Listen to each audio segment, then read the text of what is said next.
Les aventuriers avec Issa Marzouki.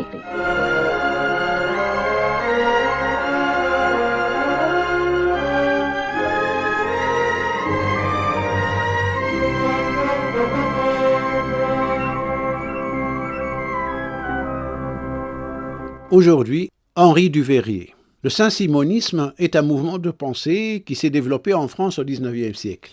Il repose sur la confiance dans le progrès technique, censé garantir le bonheur, la liberté et l'émancipation des peuples. Il propose un changement de société et préconise une société fraternelle dont les membres les plus compétents, c'est-à-dire les hommes de science, les intellectuels, les artistes et surtout les ingénieurs, auraient pour mission d'administrer le monde afin d'en faire un monde prospère où régnerait la solidarité, l'intérêt général, la liberté et la paix. C'est d'un aventurier saint-simonien, fils de saint-simonien, géographe et explorateur du Sahara, que je voudrais vous parler aujourd'hui, Henri Duveyrier. Henri Duveyrier est né en 1840 à Paris dans une famille de notables. Son père Charles Duveyrier, saint-simonien connu, envisage de le lancer dans le commerce et l'envoie faire des études à Lautrach en Bavière, puis à l'école commerciale de Leipzig, d'où il est diplômé en 1857. Mais l'esprit d'Henri est tourné vers d'autres désirs que ceux du négoce. Il rêve en effet de voyager et de se lancer dans l'exploration de la terra incognita qui était l'Afrique pour les hommes de son temps. Il commence donc à s'y préparer en suivant des cours d'arabe.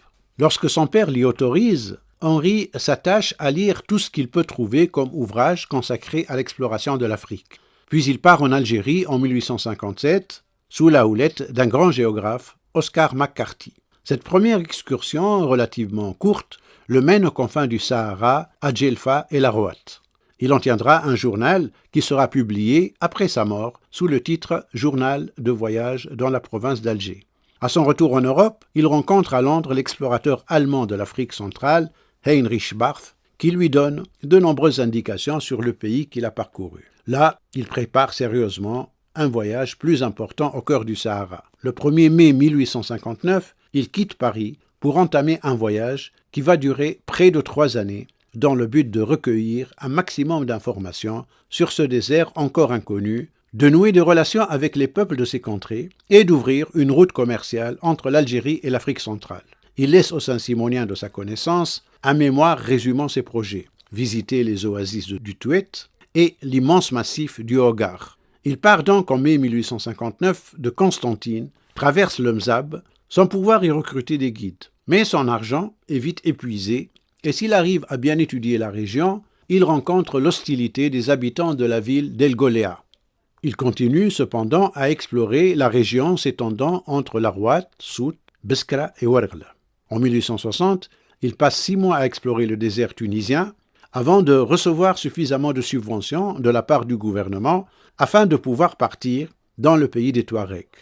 Les troubles touchant le Touat le poussent cependant à s'installer chez les Touaregs Asgar et il atteint Rdems au mois d'août où il demeure 7 mois. Devant les difficultés qu'il rencontre pour quitter cette ville, il renonce à son projet et rentre à Alger en transitant par Tripoli. Il tombe gravement malade, probablement atteint d'un traumatisme psychologique grave et d'une hémorragie intestinale. Avec Auguste Warnier, il publie en 1864 un ouvrage intitulé « Les Touaregs du Nord », pour lequel il recevra la Grande Médaille d'Or de la Société de géographie ainsi que la Légion d'honneur. Henri Duveyrier participera plus tard, en 1874, à la mission Rouder en Algérie, dans la région des Chotes, et à 3 voyages en Tripolitaine et au Maroc en 1883, 1885 et 1886. Mais il ne pourra plus retrouver le pays des Touaregs, devenu très dangereux avec le massacre de l'expédition du colonel Flatters en 1881. Duveyrier met fin à ses jours, à l'âge de 52 ans, à Sèvres, sans avoir revu le Hogar.